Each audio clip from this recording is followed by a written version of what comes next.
Merci. Bonne soirée à tous, à toutes. Je vais m'introduire dans une minute, mais je veux commencer à vous amener vers une petite île très isolée, au fait. Une île, je ne sais pas si vous connaissez Pala. Pala, c'est quelque part dans l'océan Indien, un peu près de Sumatra apparemment.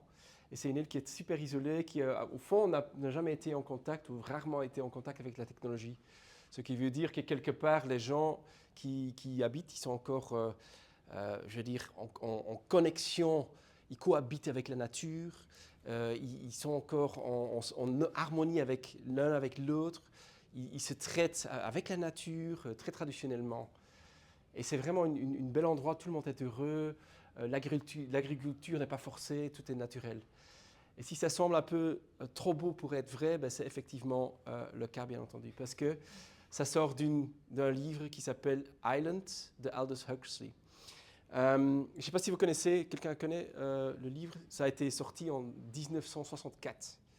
C'était le dernier livre de Aldous Huxley. Aldous Huxley, c'est quelqu'un qui a été nominé pour un prix Nobel, je crois, 9 fois au moins. Donc c'est quelqu'un qui quand même a fait des beaux livres. Et son livre le plus connu, c'est surtout celui-ci, A Brave New World, ça a été un film, plein de gens en parlent. Mais ça, c'était en 1932. Ce film, ou moi, ce bouquin-ci, c'était une future un peu dystopique. C'est-à-dire, c'était très négatif, parce que ça parlait de la technologie qui avait le surplus sur les gens. Les gens étaient un peu accros à la technologie, si tu veux. Et ils étaient accros à la consommation, ils cherchaient vraiment, ils n'étaient plus vraiment humains tels que les gens de l'île de Pala étaient. Donc c'était très dystopique. Et à un certain moment, il s'est dit, c'était mon livre le plus populaire, mais je veux quand même finir avec un livre un peu plus positif. Et c'est pour ça qu'il a écrit ce bouquin-ci, qui était vraiment une future plutôt utopique. Et très marrant, très frappant en plus, au début du livre, il y a un mot qui revient pendant 20-25 pages. C'était attention, attention, attention. En fait, le protagoniste, le caractère principal qui arrivait à l'île, était un peu perturbé. Et en plus, il était en train de réfléchir, je vais encore faire ça, où est-ce que j'ai laissé mon GSM, où est-ce qu'elle est ma femme, je vais encore aller chercher les enfants, au boulot, je vais encore faire ça, est-ce que j'ai bien lu mes mails, etc. Donc il était très, très absent et il y avait toujours cette voix, attention, attention. En fait, c'était un petit oiseau qui parlait, qui lui disait, il faut faire attention à ici et maintenant. Et au fait, ça, c'est très bien parce qu'au fond, ça avait mis quelque part en place ce qu'on pouvait attendre de ce livre. Parce que le livre veut que les gens font attention à ici et maintenant. Parce que moi, je trouve quelque part qu'on est aussi dans ces moments-là dans notre vie. Parce que quelque part, on a créé une monde, si tu veux, avec des crises multiples partout. Et quelque part, on se rend compte que est-ce qu'on veut vraiment habiter dans ce monde-là? Je crois qu'on est dans le même point de bascule, si tu veux. Et c'est de cela que je veux parler, ce point de bascule. Voici l'introduction. Je vais m'introduire moi-même maintenant, pour un peu la suspense. Je m'appelle Christophe Joquet, j'ai un nom francophone, je suis flamand, mon père est francophone, donc je débrouille relativement bien en français. Si je dis une bêtise, vous avez le droit de se moquer de moi. Vous pouvez aussi me siffler le mot si je cherche le mot, donc pas de souci à faire ça. Moi je m'appelle toujours, je suis un stratégiste, j'aide surtout les sociétés à réfléchir vers le futur, mais un futur qui est beaucoup plus sain et beaucoup plus durable. C'est un peu ce que j'essaie de faire et je travaille surtout comme conférencier ou consultant, si tu veux, de temps en temps. Je donne des conseils aux petites et grandes sociétés de temps en temps, mais surtout conférencier. Et dans tout ce que je fais, j'ai un principe au cœur qui dit, moi je trouve que la bonne santé et être heureux en soi, ce sont les choses les plus importantes pour nous tous. Allez, en tout cas, moi je crois que c'est le cas. Qui ne veut pas être en bonne santé ou qui ne veut pas être heureux? En général, il y a très peu de gens qui se lèvent la main quand je pose la question. Et moi, avec ça, je regarde toutes les tendances au monde, un peu dans le business, dans la société, dans la technologie, et je regarde l'impact sur notre santé, sur notre bien-être. Mais je fais à l'inverse aussi, je regarde un peu comment est-ce on se comporte et c'est quoi l'impact sur peut-être les sociétés, c'est quoi l'impact sur la façon que les technologies vont être développées. Ça, c'est un peu ce que je fais. J'écris des newsletters, et on sort des petits livres comme ça. Le premier parle surtout de pourquoi est-ce qu'on est occupé tellement avec notre santé et qu'est-ce que ça veut dire pour n'importe quel type de société. Et le deuxième regarde ça d'une autre façon, ça d'une façon plutôt économique.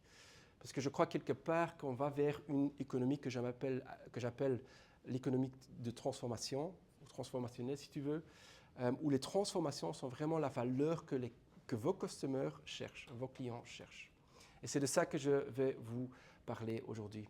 Parce que moi, je trouve qu'effectivement, ce point de bascule, la différence entre le Brave New World et l'île duquel j'ai parlé, ben, quelque part, on est à ce point de bascule et je crois qu'on est en train de réaliser qu'on est dans un monde avec pas mal de crises quand même et qu'on veut habiter dans une autre monde.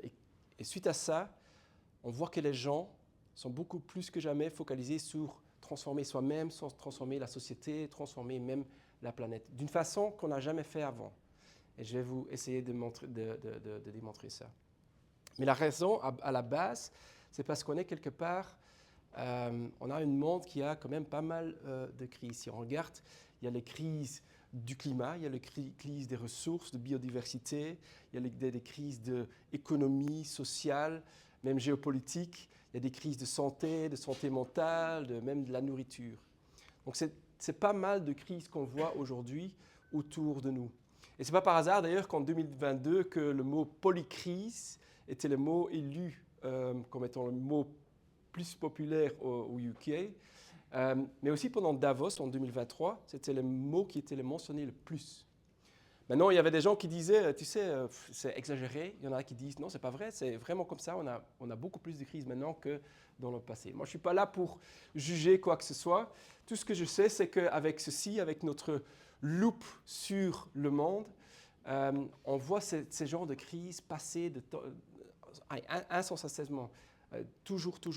En fait, notre téléphone qui a été appelé, si tu veux, notre vie de notre poche, quelque part, c'est une loupe sur toutes ces crises qu'on voit partout. Mais la technologie, ce n'est pas comme en Brave New World, ce n'est pas que la technologie est tous mauvaise. Grâce à la technologie, on peut réaliser plein de choses aussi, bien entendu. Quelqu'un qui court ici? Beaucoup, non? Ah, bah voilà. Grâce à la technologie, on a beaucoup de possibilités, on sait persévérer plus facilement, on a plein d'infos sur ce qu'on fait, les chaussures, etc. Et donc ça permet de vraiment continuer à courir, de courir mieux, de même arriver à battre le record, comme Eliud Kipchoge a fait, de faire vraiment un marathon en moins de 2 heures. En fait, c'est grâce à la technologie que nous tous peuvent acheter comme des chaussures comme telles de Nike. Et ça, c'est le type de technologie qui nous aide à vraiment avoir les choses en main, de devenir tout ce qu'on veut venir. La technologie aujourd'hui, c'est la technologie professionnelle à un prix que tout le monde presque peut acheter. On peut apprendre sur la technologie et comment l'utiliser. On peut même atteindre plein de gens. Et grâce à ça, vraiment, quelque part, on a beaucoup plus de pouvoir que dans le passé. Et quelque part, on peut devenir la personne qu'on veut venir. Et ça, c'est une force qu'on n'a jamais eue. On n'a jamais eu cette force-là. Et c'est dû à ça que vraiment on voit que les gens sont beaucoup plus focalisés sur la transformation qu'avant. Transformer soi-même, transformer la société, transformer la planète. Et je vais brièvement vous démontrer que c'est même pas exagéré ce que je vous dis. Qu'on est en train de réfléchir sur des éléments qu'on n'a jamais osé rêver même de transformer. Et je vais commencer avec vieillir. Le vieillissement, c'est quelque chose qu'on subit depuis toujours, depuis des années et des années. Par contre, il y a des choses qui ont changé. Il y a 150 ans, les gens ne voulaient pas avoir l'air pauvre. Aujourd'hui, les gens ne veulent pas avoir l'air vieux. Et on voit ça. Si on regarde la vente des produits anti-vieillissement, c'est en train d'exploser. Okay? Logiquement, il y a beaucoup plus de gens vieux. Mais ça, c'était un mime qui démontrait très bien ce qu'on voyait et la réflexion que les gens font. C'était il y a 2 ans, quelqu'un qui disait, voilà ce qui ressemble les gens qui ont 45 ans pendant les années 90. Moi, j'ai 45 ans, j'espère pas, j'ai ce look-là. Mais c'est vraiment l'idée des gens qu'on a aujourd'hui. On veut vraiment pas avoir l'air vieux ou vieille. Et donc ça a changé. On voit de plus en plus que les gens portent les mêmes vêtements n'importe quel âge qu'ils ont. Ils portent les mêmes bagues, ils portent les mêmes horloges, ils ont le même téléphone, ils ont les mêmes chaussures, ils vont faire les mêmes voyages sans doute, très souvent moi. Et j'appelle ça le Flat Age Society. Tout le monde veut faire un peu plus ou moins la même chose, parce qu'ils ne veulent pas avoir l'air vieux. Mais c'est en train d'évoluer encore plus fort, parce que les gens ne veulent pas se sentir vieux. Et on voit ça très bien si tu regardes un petit peu sur les réseaux sociaux, tu vois des gens comme ça. Erika Rischko, 82 ans, elle a un demi-million de followers sur Instagram, et tout ce qu'elle fait, c'est s'entraîner. Et j'ai des exemples comme ça, des centaines d'exemples comme ça qui s'entraînent. Donc il y a des gens vraiment qui de plus en plus veulent se démontrer, qui veulent faire des choses qu'avant on ne pouvait pas imaginer que des vieux ou des vieilles faisaient. L'haltérophilie, je crois que ça s'appelle, c'est ultra populaire maintenant avec des gens un peu plus âgés, même avec les femmes en plus. Donc c'est quelque chose qui est en train de croître chaque année de 4 à 5 000% par an. Il y a des clubs spécifiquement, uniquement pour des vieux, pour faire ça, quoi. Donc c'est vraiment des choses qui sont en train d'évoluer, qu'on n'a jamais estimé. Old is the new black, comme on dit si beau en anglais. Et on voit ça aussi, il ne s'agit plus de produits d'anti-vieillissement, il s'agit plutôt de bien vieillir. Et pas mal de produits sont en train de changer la façon qu'ils se présentent. Age well, par exemple. Il y a well aging. Donc c'est un peu partout qu'on voit que anti-aging est même... Il ne s'agit plus de ne pas donner l'air vieux ou vieille, mais c'est plutôt ne pas se sentir vieux. Donc ça change, quoi. On ne veut pas se sentir vieux. On est en train de se transformer nous-mêmes. Et on va même un peu plus loin, parce qu'on ne veut pas être vieux. Et je ne sais pas si vous connaissez David Pasque.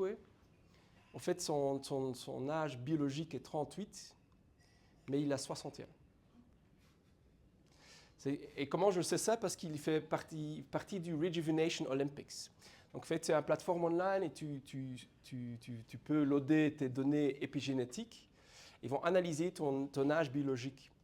Et le but, c'est de diminuer ou d'avoir un écart le plus grand entre ton âge biologique et ton âge actuel. Et c'est là où je l'ai vu. C'est quelque chose qui a été mis en place par Brian Johnson. Peut-être que vous avez entendu de ce mec-là. C'est un très spécial. C'était un ex-tech mogul, donc il avait une grande société technologique. Il a vendu et maintenant il investit 2 millions par an dans sa propre corps parce qu'il a mon âge, mais il veut avoir 18 ans de nouveau. Et voici son fils, il a même des transfusions de sang simplement pour se rajeunir. Donc il s'agit vraiment d'un changement, d'une transformation personnelle qu'on est en train de faire, qu'on n'a jamais pu estimer, qui se fait effectivement. Peut-être que le dernier exemple est un peu exagéré et que nous, on ne le fait pas encore, sans doute.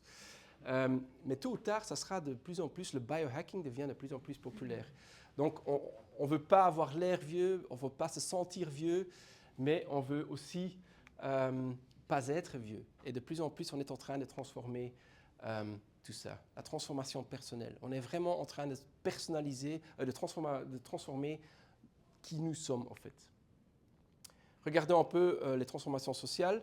Là aussi, on ne peut pas imaginer qu'il y a 30-40 ans qu'on était tellement focalisé sur la diversité, que les gens avaient des opinions sur la guerre et allaient dans la rue ou voulaient partager leur opinion sur des réseaux sociaux sur la guerre ou des conflits géopolitiques, quoi que ce soit. Mais aussi la justice sociale, c'est quelque chose qui, quelque part, est très actif et les gens sont très... comment est-ce qu'on dit s'expriment très fortement leur opinion sur tous ces genres de situations. Et c'est bien entendu grâce aux réseaux sociaux. Et grâce à ça, les gens sont beaucoup plus forts, sont beaucoup plus présents. Et on est en train de créer un nouveau tissu social, si tu veux. Et c'est quelque chose que, si tu compares ça avec il y a 70-80 ans, je veux dire, les Noirs ne pouvaient pas encore monter dans un bus aux États-Unis. Aujourd'hui, tout le monde a une voix et il y a beaucoup plus. Il y a une société qui est en train de se reformer. Donc, il y a des transformations sociales aussi qui se font. Transformation planétaire, là, c'est certainement quelque chose que vous connaissez. C'est le changement climatique. On commence à se réaliser qu'il n'y a pas de plan B, au fait. et qu'on doit faire quelque chose. Il y a des gens qui bloquent la route. Je ne sais pas si vous connaissez Extinction Rebellion, ils sont très actifs, moi je trouve parfois agressifs, surtout la façon qu'ils se présentent. Mais ce qu'ils disent, c'est qu'il faut agir maintenant. Parce que si on n'agit pas maintenant, ben le monde va finir, quoi. On est dans un état super mauvais. C'est même pas si exagéré que ça, parce que si on regarde la biodiversité dans la nature, ou si on regarde la biodiversité de nos intestins, ben on a perdu 80% déjà. Donc quelque part, on se rend compte que nous, on sommes la nature, donc on doit prendre soin de la nature. Parce que si tu regardes les microplastiques qui se trouvent dans tous de nos poumons, ça se trouve aussi dans les poissons qui sont à 100 mètres dans l'océan. Donc quelque part, on est fort reliés et on se rend compte qu'on ne peut pas être sain dans une planète qui est malade. Et c'est pour ça qu'ils sortent de la rue, c'est pour ça qu'ils font des protestations, etc. Mais on peut aussi faire des bonnes choses. Je ne sais pas si quelqu'un de vos clients a déjà fait ça, mais il y a des gens qui vont en Thaïlande, etc., pour nettoyer les beaches, les plages, etc. C'est quelque chose qu'on voit de plus en plus, je vais y revenir. Il y a des autres gens qui disent, tu sais quoi, moi je vais créer des machines comme telles, le Ocean Cleanup, et moi je vais nettoyer toute la planète. Brian Slat a commencé sa propre société quand il avait 17 ans, maintenant je crois qu'il a 24 ou 25. Il est en train de nettoyer toutes les mers et toutes les rivières au monde. Il faut une fois regarder, c'est incroyable ce qu'il est en train de faire. Et ce qu'il fait, quelque part, en contradiction avec ce que fait Extinction Rebellion ou tous les autres gens qui jettent de la peinture sur la Mona Lisa, etc. C'est plutôt rêver et réfléchir à comment est-ce qu'on peut utiliser la technologie pour transformer, si tu veux, la planète.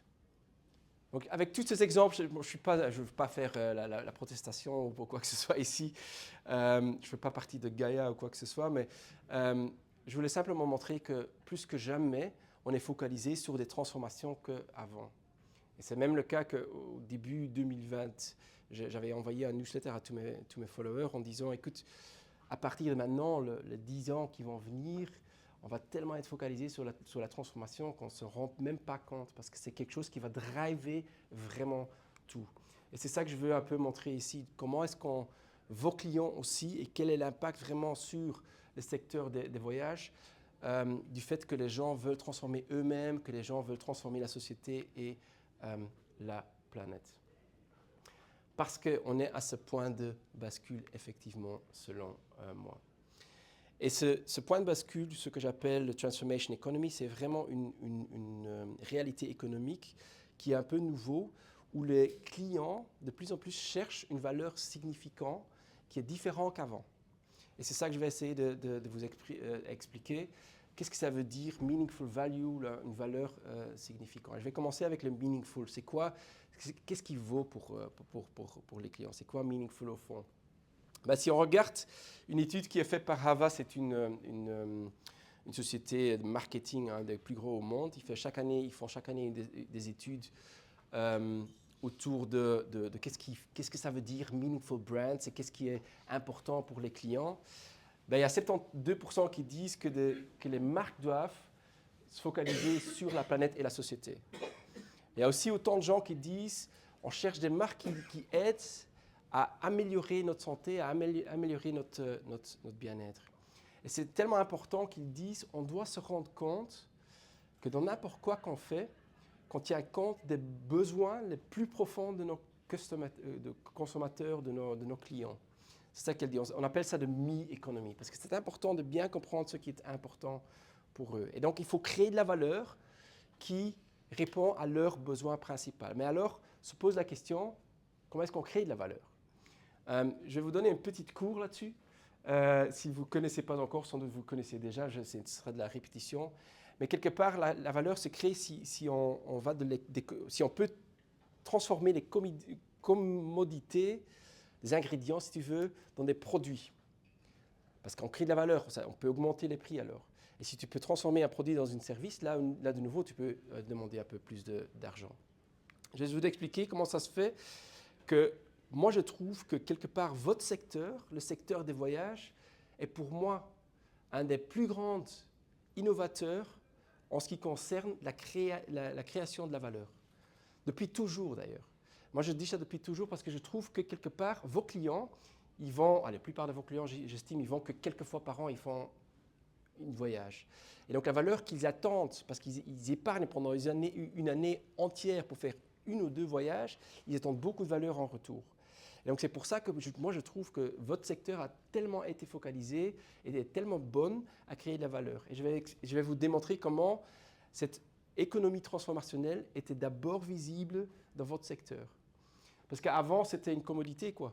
Avant les gens allaient à la plage pour une journée, ils passaient une journée et puis c'était ça quoi. Tout le monde pouvait le faire, il n'y avait rien de plus. Après sont venus les produits, on pouvait louer une caravane, on pouvait louer un endroit où on pouvait dormir, quoi que ce soit. Et puis dans les années 60, qu'est-ce qui est venu? Il y a une société qui est venue dans les années 60 qui s'appelle Club Med. Et qu'est-ce que c'est Club Med? Club Med était un service. Il y avait tout. Il ne fallait même pas cuisiner, il ne fallait pas aller chercher à acheter des trucs. C'était un service, c'était all in. Et là, de nouveau, ça devenait un peu plus cher. C'était la valeur que vous créez comme secteur qui n'était pas encore le cas. Les services n'existaient pas encore très fort dans les années 60. Ça commençait juste petit à petit. Mais c'est surtout le secteur des voyages qui a commencé à faire ça. Dans les années 90, on a commencé à voir des expériences de plus en plus. Les gens voulaient aller en Reykjavik, ils voulaient aller goûter du whisky, ils voulaient, je sais pas, faire du équitage. Donc de plus en plus, on voyait des gens qui ne voulaient pas simplement avoir un cocktail à côté de la piscine, mais ils voulaient expérimenter, ils voulaient avoir une expérience qui leur plaisait. Et c'est comme ça que votre secteur a créé de la valeur. Et c'est en fait un des secteurs qui était le premier dans ce qu'on appelait l'économie de l'expérience. C'est la première chose. Mais maintenant, on a dépassé cela, parce que de nouveau, dans votre secteur, ce qu'on a vu, c'est que ça a changé pas mal. Et de plus en plus, les gens cherchent des transformations. Ça, c'est un exemple exagéré, mais c'est en Mexique, c'est Playa Mava, je crois que ça s'appelle. En fait, là, si tu y vas, tu reçois un personal health coach, donc quelqu'un qui va te coacher pendant les 2 semaines, 3 semaines que tu y sois. Ils vont t'aider à bien manger, faire ton yoga, faire ton mindfulness, aller visiter des balades, quoi que ce soit. Vraiment spécifiquement pour toi, parce que c'est personnalisé pour toi. C'est quelqu'un qui est là pour toi. Et toi, tu vas à cet endroit simplement pour te sentir transformé. C'est un exemple exagéré, mais aujourd'hui, déjà presque 20% des dépenses dans votre secteur va vers du wellness. 20%. Et je crois que c'est estimé à doubler dans les années à venir encore. D'autre côté, on voit aussi que de plus en plus de gens veulent grimper. Peut-être que vous... L'ascension du Kilimandjaro. Il y en a 30 000 personnes par an qui le font. Il faut même faire la queue pour le faire, quoi. Il y a des photos sur Internet où tu vois les gens qui avancent comme ça. 200 personnes. 200 personnes à la fois. Ben voilà. Je crois qu'il y a 60 ans, il y avait quelques personnes par an qui le montaient. Maintenant, c'est 30 000 personnes par an. Donc c'est quand même pas mal. Vas-y. L'ascension du Kilimandjaro, pour toi, c'est pas une expérience, c'est de la transformation? Oui, parce que les gens reviennent et se sont transformés. Ils font ça simplement parce que c'est gai. Ils font ça parce que ça fait quelque chose avec leur vie. Quand ils reviennent, ils ne sont plus les mêmes personnes, quoi. En tout cas, pour une certaine période. Mais effectivement, c'est une transformation. D'autant qu'on peut faire l'ascension du Kilimandjaro en VTT maintenant. Ouais, chouette. Ça va être dur. Les derniers mètres, ça ne se fait pas avec le VTT, on porte son VTT. En plus. Et oui, on se fait prendre en photo avec le VTT devant.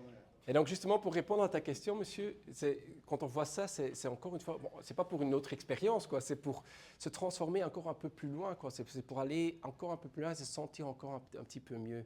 Pareil avec ceci, quand les gens vont en Thaïlande pour nettoyer les plages, c'est parce qu'ils se sentent mieux. C'est une forme de transformation qu'ils recherchent en eux-mêmes.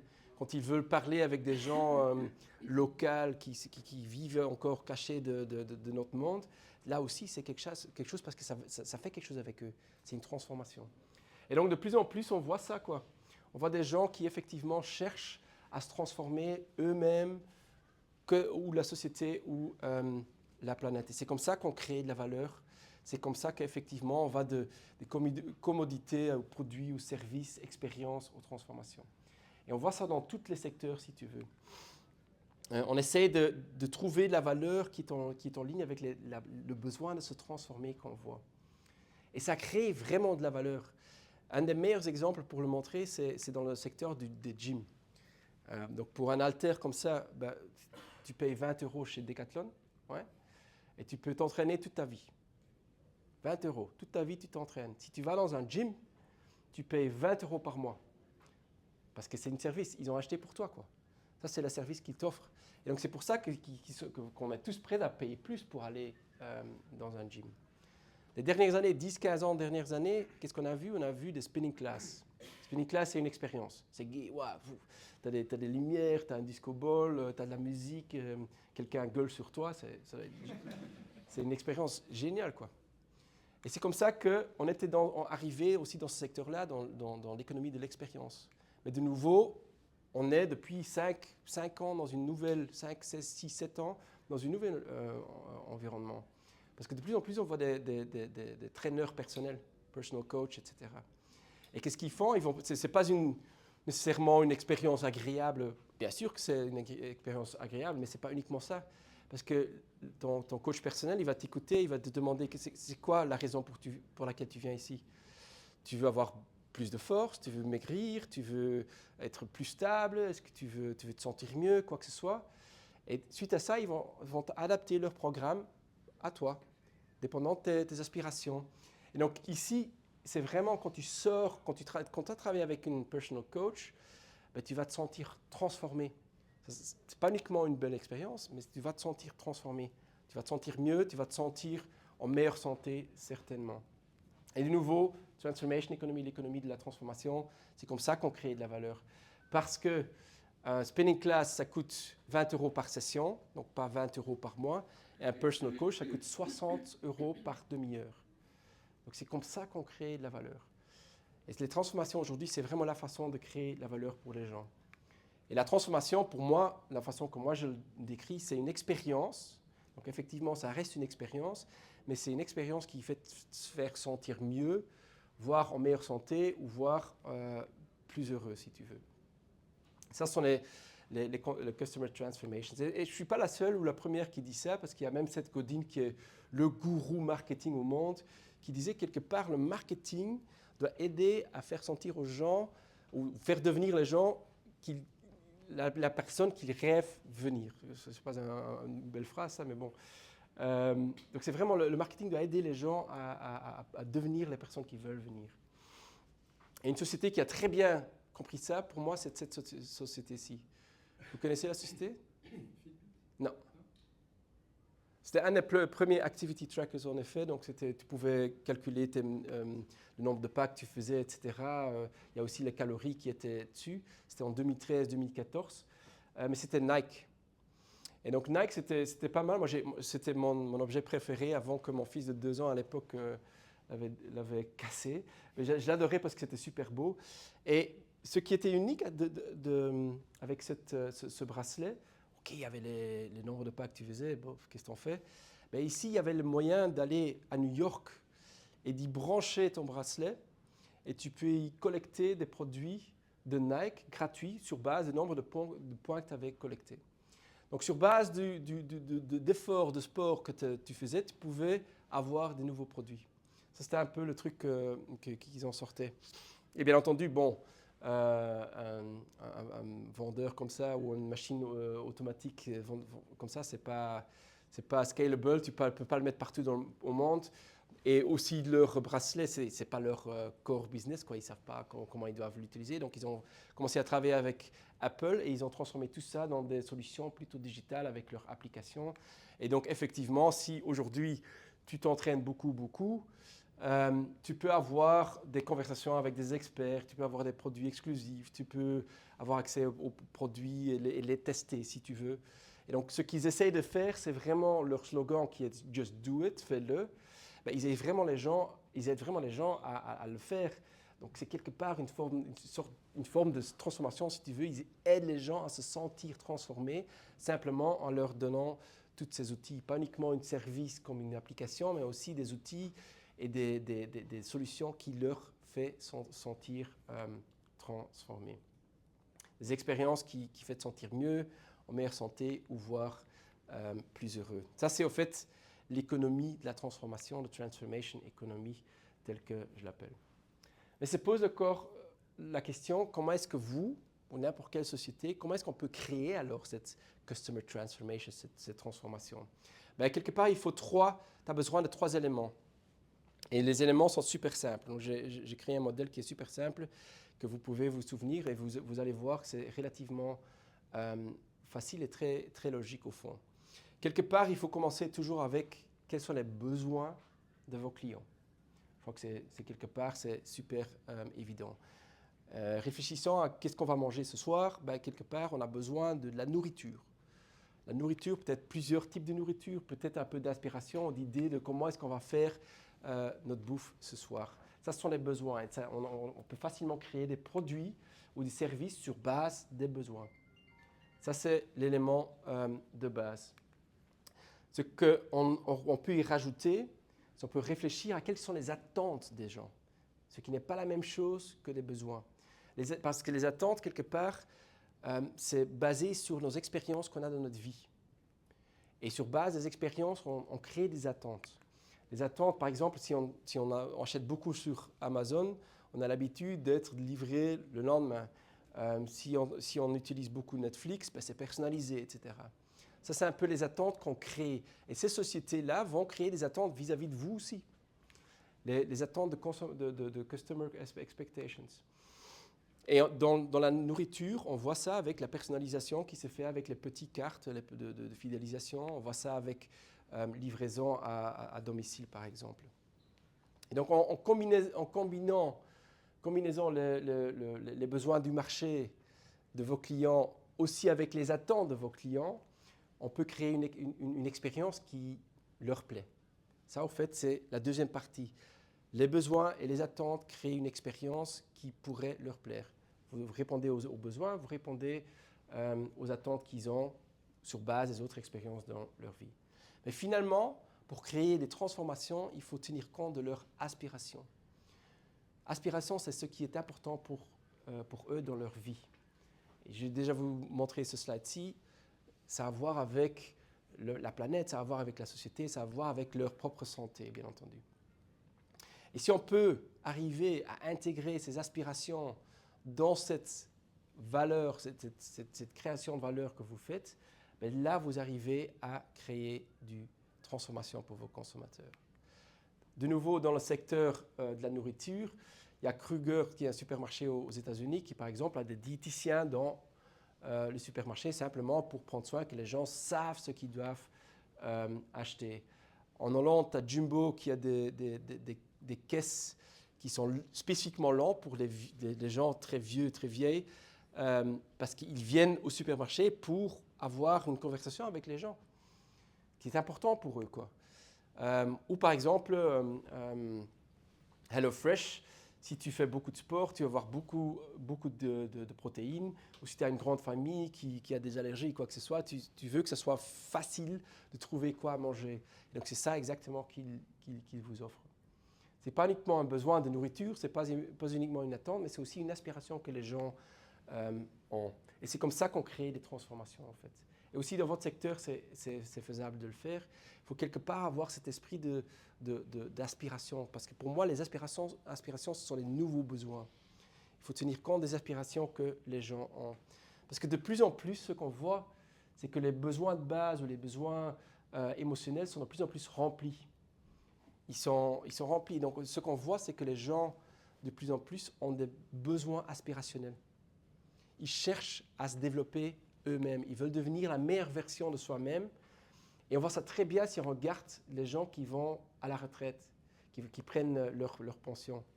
Si tu regardes les gens, mon père, il est à la retraite maintenant depuis 10 ans. Quand il avait fini de travailler, il disait, maintenant c'est à moi. Hein. Maintenant c'est à moi. Moi, j'ai bossé toute ma vie. Je vais faire ce voyage-là et je vais faire cet hobby, ce loisir et je vais m'amuser maintenant. Hein. C'est ça qu'il disait. Si tu regardes les jeunes, et je vous considère plus ou moins jeunes tous, on voit que les gens n'attendent pas à à leur retraite ou leur passion pour faire quelque chose de ce loisir. Ils en font un boulot. Ils prennent 3 mois de congé pour voyager, le voyage qu'ils ont toujours voulu faire. Ils n'attendent pas à leurs 65, 67, 68 ans. Ils font ça directement parce qu'ils veulent devenir la meilleure version de soi-même.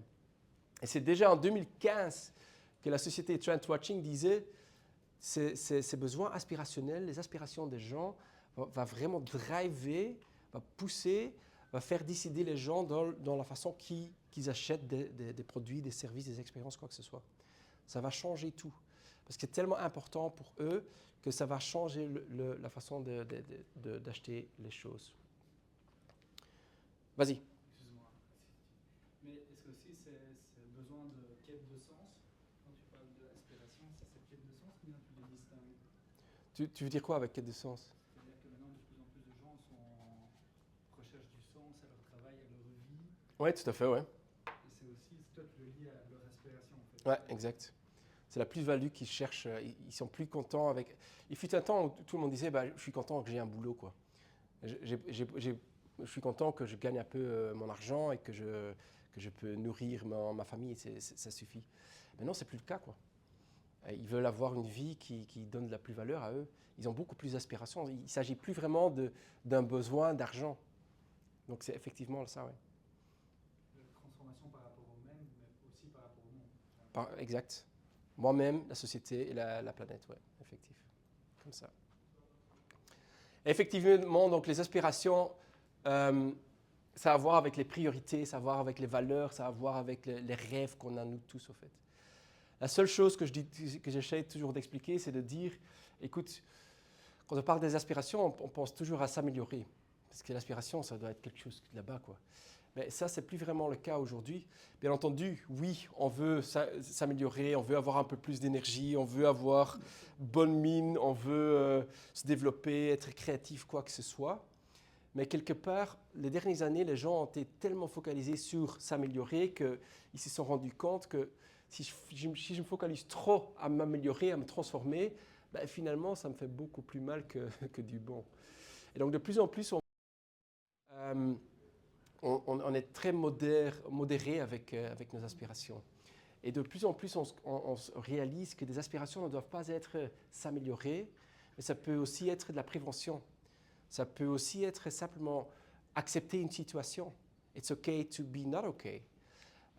Ou simplement avoir du fun. Tout ce genre de choses-là, ça peut être des aspirations d'aujourd'hui. Ça ne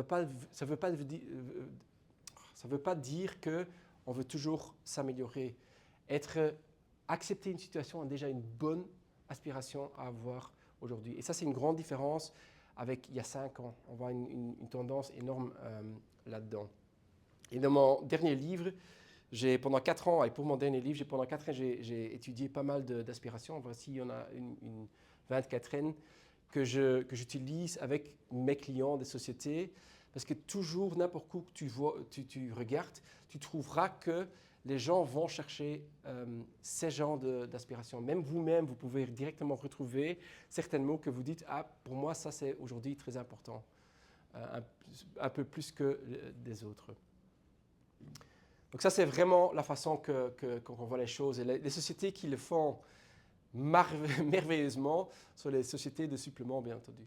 Parce que si on prend des suppléments, c'est parce qu'on veut se sentir mieux. C'est parce qu'on veut quelque part s'améliorer, on veut avoir quelque chose. Et donc, on peut faire la prévention et éviter que notre cheveu tombe, qu'on perde notre cheveu. On peut avoir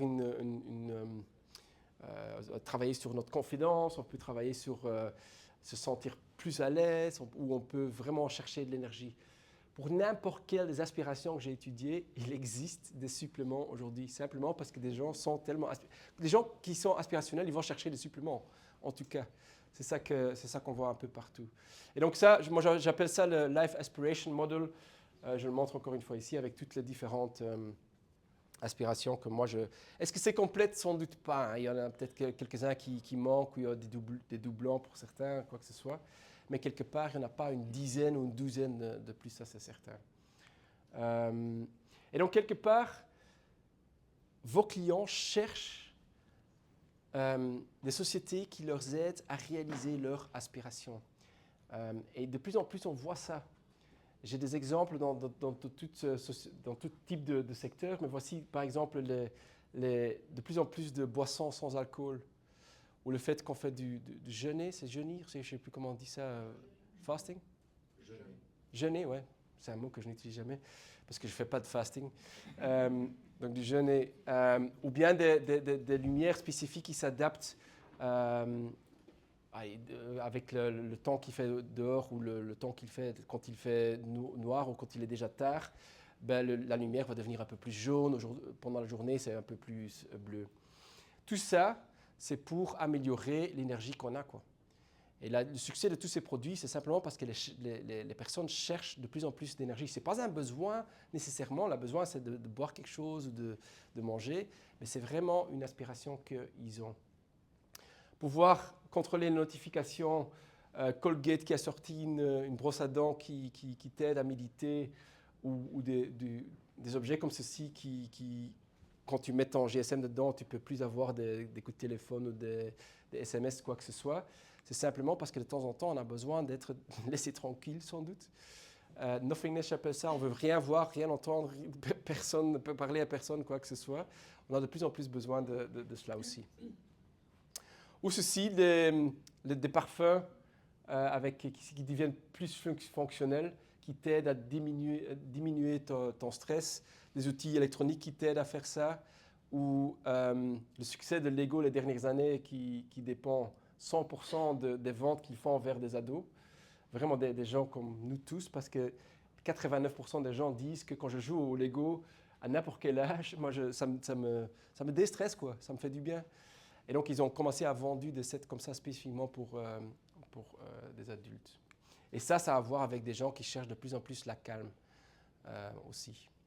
Donc, n'importe quel type de secteur est vraiment focalisé sur ses aspirations. Dans le livre, j'en parle de 17 différentes industries.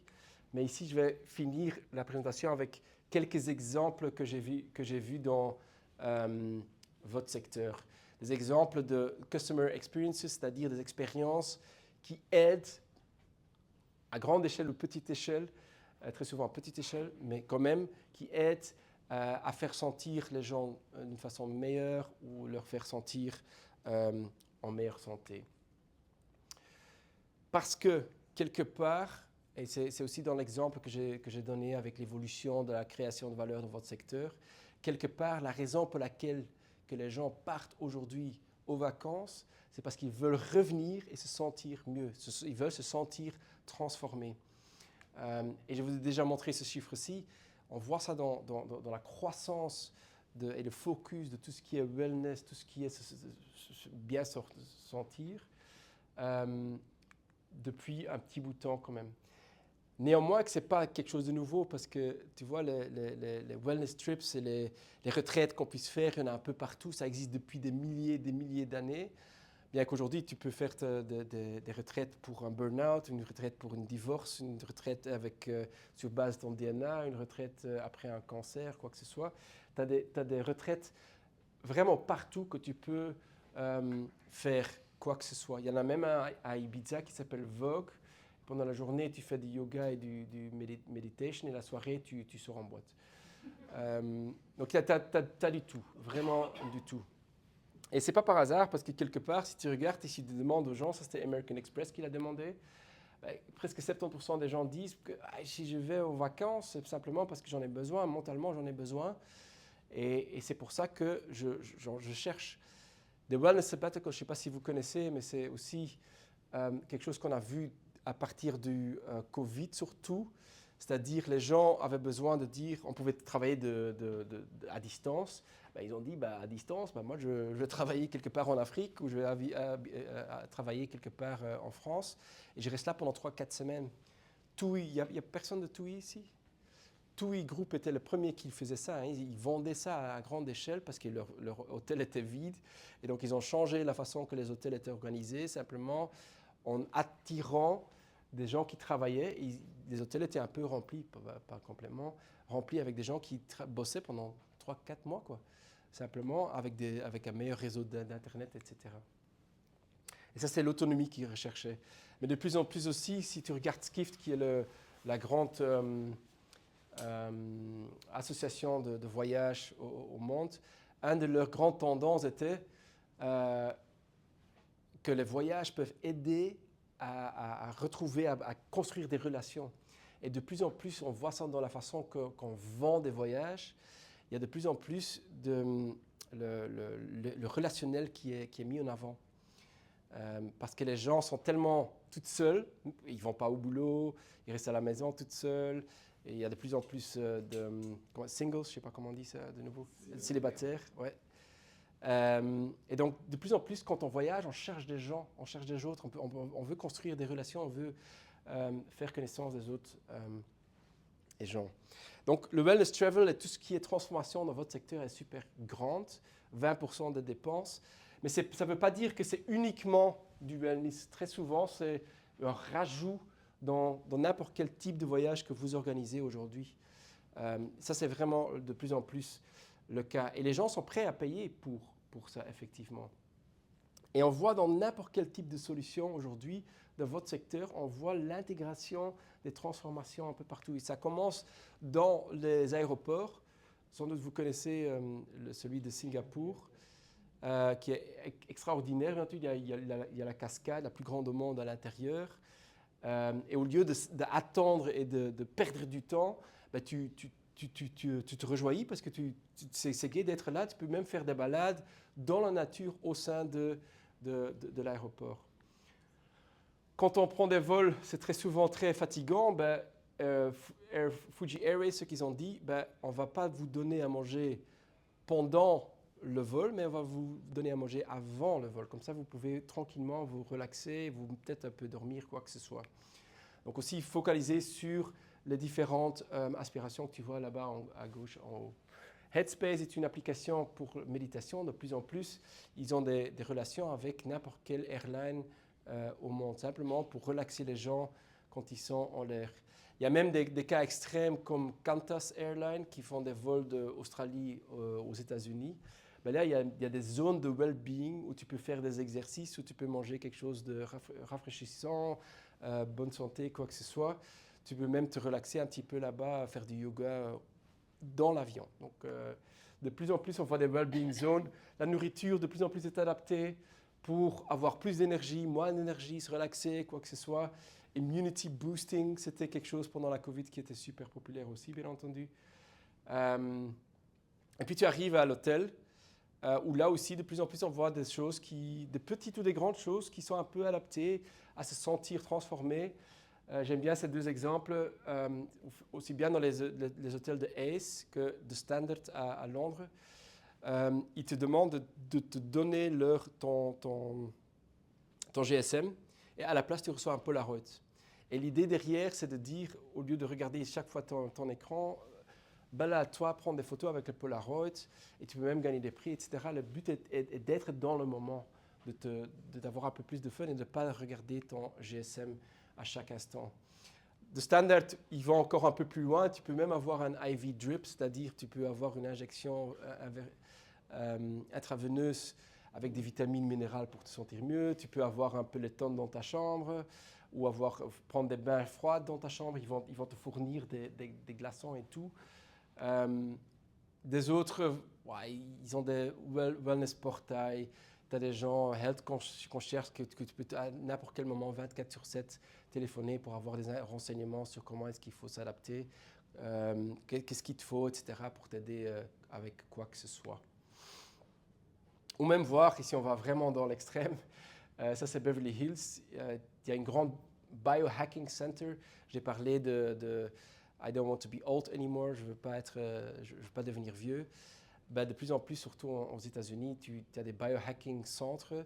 Et ici, le Beverly Hills Hotel, ils ont intégré un de ces centres dans leur hôtel pour leurs clients, quoi. Et donc, tu as 13 ou 14 différentes manipulations que tu peux faire sur soi-même pour devenir un peu plus jeune, sans doute. Et c'est ça vraiment que les gens cherchent, quoi. Ils veulent que le voyage n'est pas uniquement transformationnel, mais que c'est guérissant quelque part quand même.